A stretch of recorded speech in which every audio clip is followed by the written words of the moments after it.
주말 아침 송원재 TV 시작합니다. 정치권의 연일 최대 화두는 검수완박입니다. 검수완박 이 전쟁 누가 이기느냐? 민주당은 검수완박을 통해서 이제 윤석열 정부에 대해서 정면으로 공격을 하고 나섰고, 윤석열 당선인은 한동훈 법무부 장관 후보자를 내세워서 반격에 나섰습니다. 여기에서 누가 이기느냐? 기선제압이고 윤석열 정부의 성공 여부, 성공적인 출발, 모든 것이 여기에 걸려있다. 민주당의 앞으로, 국회 권력을 장악한 민주당의 앞으로 전국 운영 전략도 이 부분에 달려있다. 검수완박 전쟁에서 누가 이기느냐? 이게 가장 중요하다라고 하는 점입니다. 검수완박 전쟁이 어떻게 펼쳐질 것이며, 양측은 이걸 어떻게 준비해 왔으며, 여기에 누가 이기게 될 것이냐? 오늘 아침에는 여러분들과 함께 좀 가볍게 이 부분 한번 따져보도록 하겠습니다. 송원재 TV 아직 구독자가 아니신 분 계시면 구독, 좋아요 눌러주시면 저한테는 큰 힘이 된다는 말씀부터 드립니다. YS DJ의 정치 스타일을 비교를 많이 합니다. YS는 승부사, 감에 의한 정치인, DJ는 치밀한 계산에 의해서. 승부사라고 하는 것은 감이나 전체적인 맥락을 보고 승부처가 생겼을 때 결단에 의해서 정치를 끌어가는 것이죠. 근데 DJ는 정말 치밀하게 계산해서, 이렇게 계산하는 사람은 승부처가 오지를 않죠. 사전에 계획하고 준비하고, 그런 스타일의 차이가 있었다. 재미있는 것은 두 사람이 서로를 평가하면서 DJ는 YS에게 도무지 안 될 것, 자신은 도무지 해낼 수 없는 일을 YS는 손쉽게 결단하고 그 일을 추진하고 해낸다. 또 그 이야기를 또 YS는 DJ에게, 저 DJ는 뭐 불필요한 계산을 너무 많이 한다.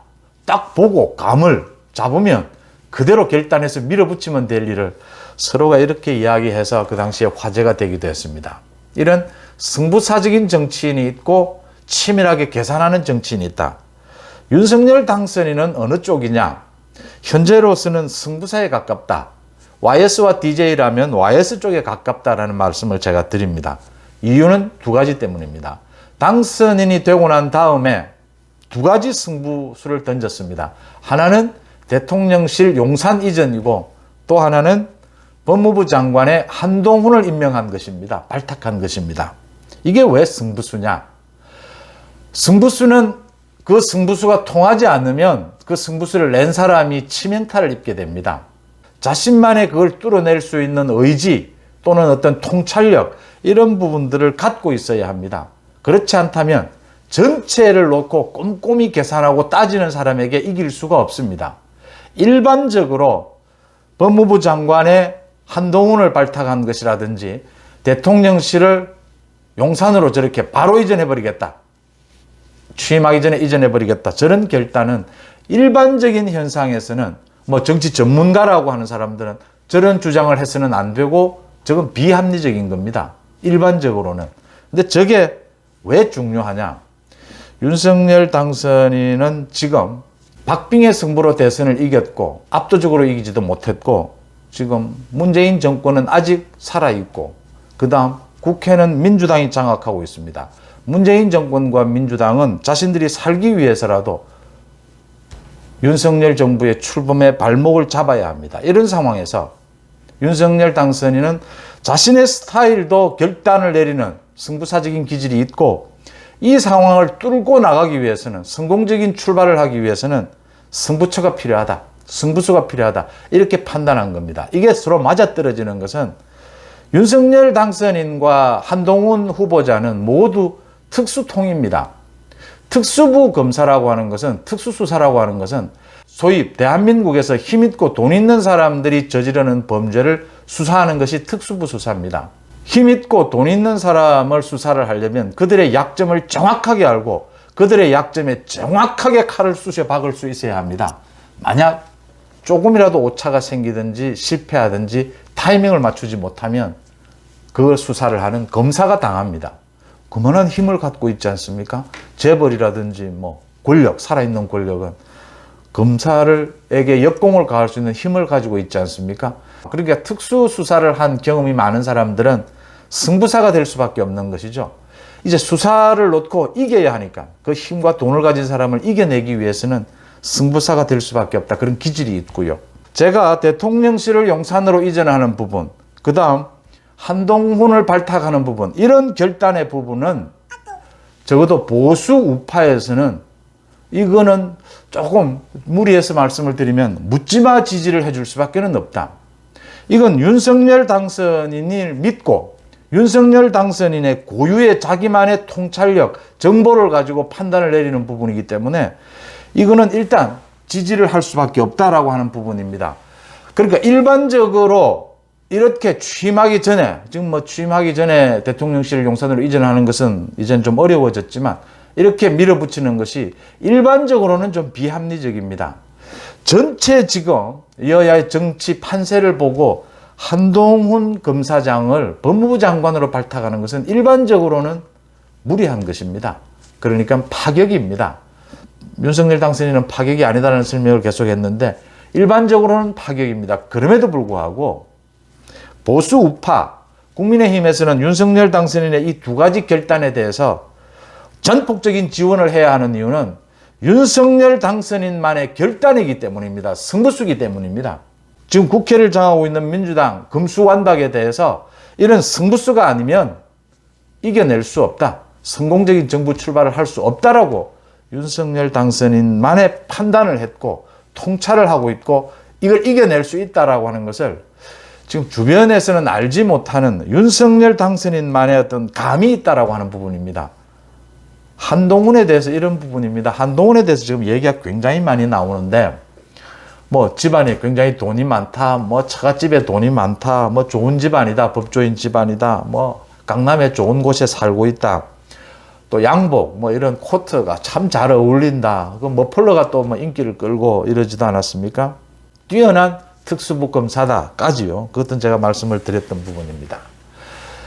윤석열 당선인만이 보는 한동훈의 자질이 있다라는 겁니다. 그걸 윤석열 당선인이 주변에 이야기를 한다라고 합니다. 그러니까 한동훈이 특수부 검사로도 뛰어나지만 다른 영역이 있다라고 하는 부분입니다. 그건 윤석열 당선인만이 보고 있는 거죠. 이제 이런 부분들을 믿어야 한다라는 것입니다. 지금으로서는. 그러니까 윤석열, 지금 한동훈 검사장을 법무부 장관으로 발탁했을 때 법무부 장관이 보는 영역, 시야는 이 검사장이 보는 거하고는 차원이 다르지 않습니까? 그걸 한동훈 검사장이 해낼 수 있겠느냐? 지금 민주당 전체가 나서서 검수완박을 가지고 공격하고 나섰는데 이걸 한동훈 후보자가 막아낼 수 있겠느냐? 한동훈에게 그런 정치적 감각까지 있겠느냐? 윤석열 당선인은 있다라고 보고 있는 겁니다, 지금. 이 검수완박이라는 특수 상황에서 한동훈이 가장 적임자라고 윤석열 당선인은 보고 있고 문제는 이 인사를 생각하기 오래전에 윤석열 당선인이 장제원 실장에게 시켜서 한동훈을 한번 만나보라. 한동훈을 보고 자기에게 판단, 정무적인 인선에 대한 조언을 해달라고 해서 장제원 실장이 그렇게 했다는 것 아닙니까? 중요한 것은 윤석열 당선인은 굉장히 오래전부터 그러니까 이게 검수완박이 뭐 어제 오늘 나온 논란이 아니고 2, 3년 된 이야기거든요. 검찰개혁에 나온. 그래서 윤석열 당선인은 검찰총장 시절부터 민주당의 검수완박을 예상을 했고 이 검수완박이 들고 나올 때 민주당이 어떻게 대처해야 된다라는 것을 생각해 왔고 또 최근에 들어와서도 당선인이 되고 난 뒤에도 이걸 막기 위해서는 한동훈이 적임자다. 그 다음 뭐 행안부 후보자로서 이상민도 있지만 한동훈이 적임자라고 생각해 왔다라고 하는 겁니다. 그러니까 지금 어제 민주당이 검수완박 법안을 내놓았습니다. 지금 검찰의 6대 수사권을 모두 뺏어서 경찰에 주자. 그 다음 3개월 유예기간을 두고 이걸 경찰에 그대로 줄 것인지 한국형 FBI를 만들 것인지는 고민을 좀 해보자. 윤석열 당선인 측에서 어차피 정부 조직 법안을 내놓을 테니까 정부 조직 법안과 함께 이걸 같이 협의해보자 이겁니다. 자, 검수완박 카드는 던졌습니다. 민주당에서는. 승부수입니다. 윤석열 정부 출범을 그대로 둘 수는 없다. 자신들이 죽는다. 승부수를 던진 겁니다. 거기에 윤석열 당선인이 한동훈 카드로 맞선 겁니다. 맞서면서 윤석열 당선인이 하는 말은 오래전부터 윤석열 당선인이 해온 말입니다. 검찰개혁 필요하다는 겁니다. 윤석열 당선인도. 지금 검찰이 갖고 있는 수사권 다 분리해도 좋다라는 겁니다. 윤석열 당선인 생각은 오랜 생각입니다.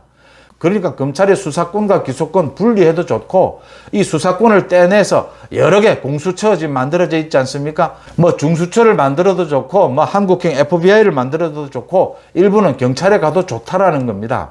윤석열 당선인도. 근데 윤석열 당선인은 중요한 것은 부패 수사, 지금 소위 특수부 수사 이 부분만은 어떤 형태로든지 남기고 더 강화해야 된다라고 하는 겁니다. 돈 있는 사람, 권력 있는 사람에 대해서 그들이 저지르는 범죄, 이 부분에 대한 수사는 수사권, 기소권을 분리하지 않고 더 강화시켜서 더 강력한 수사권을 만들어야 한다. 이게 전 세계적인 추세라고 하는 겁니다.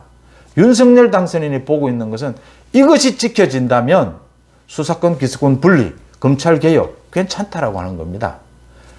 한동훈 법무부 장관을 통해서 윤석열 당선인이 실현하고자 하는 것은 민주당이 검수완박을 해올 것이다. 좋다.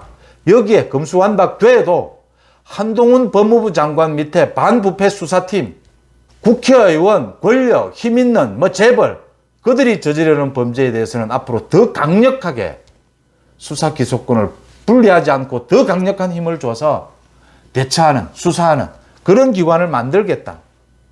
그 뜻을 지금 피력한 겁니다. 자, 이 충돌에서 윤석열 정부의 성공적 출발이 결정적으로 검수완박 대결, 여기에서 승패가 납니다. 이걸 민주당이 이길 수 있겠느냐?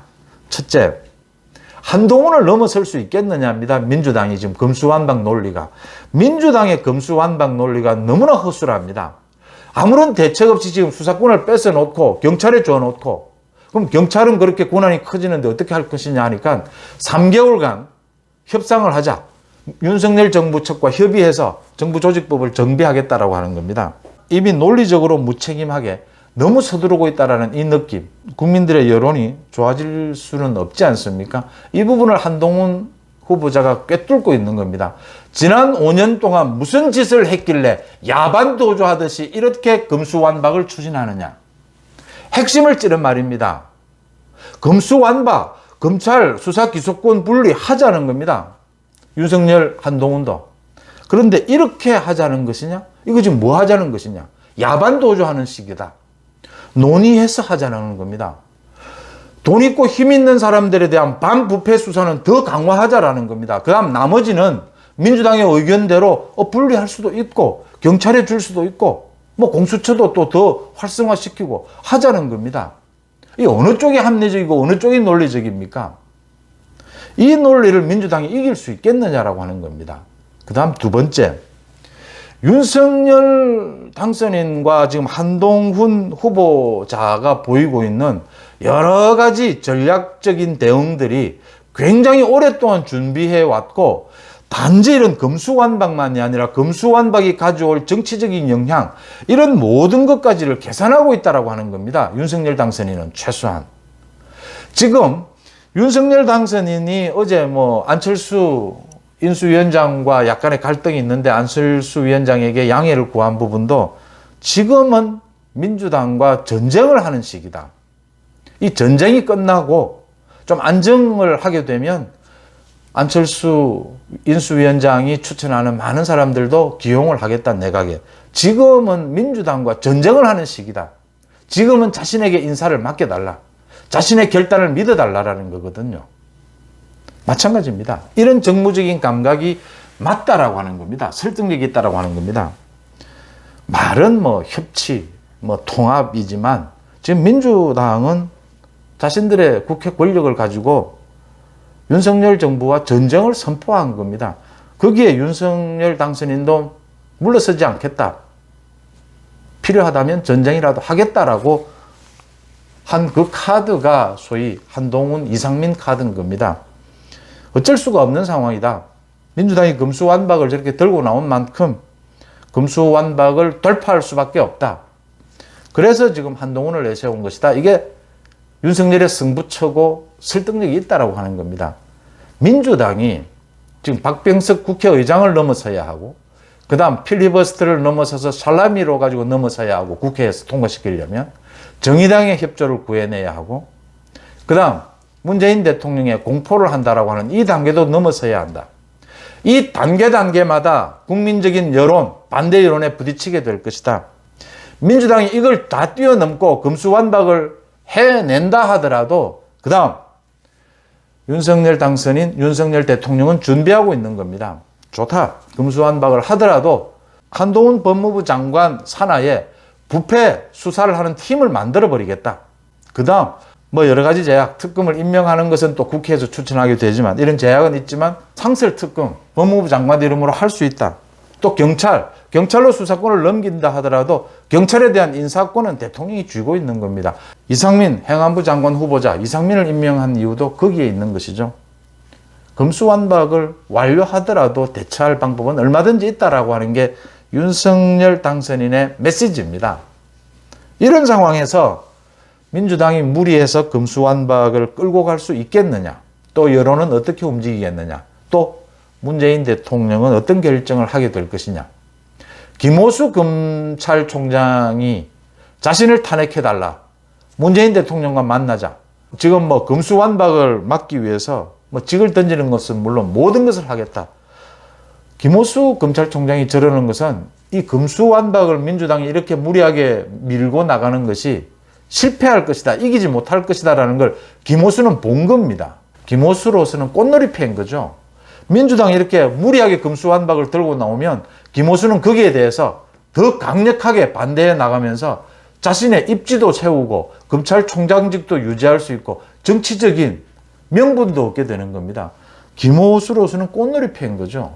김호수는 무슨 일이든 할 수가 있는 거죠. 민주당이 지금 추진하는 금수완박이 실패할 가능성이 훨씬 높다라고 하는 겁니다. 이 전체적으로. 윤석열 당선인이 한동훈 후보자를 내세우면서 세워놓은 이 큰 전략, 금수완박을 막아내고 윤석열 정부를 성공적으로 정착시키고 성공적인 출발을 하겠다라고 하는 이 전략이 이길 가능성이 매우 높다라고 하는 것을 김호수는 보고 있다라고 하는 겁니다. 여러분들은 어떻게 보십니까? 저는 윤석열 당선인의 전략대로 갈 것이다 라고 봅니다.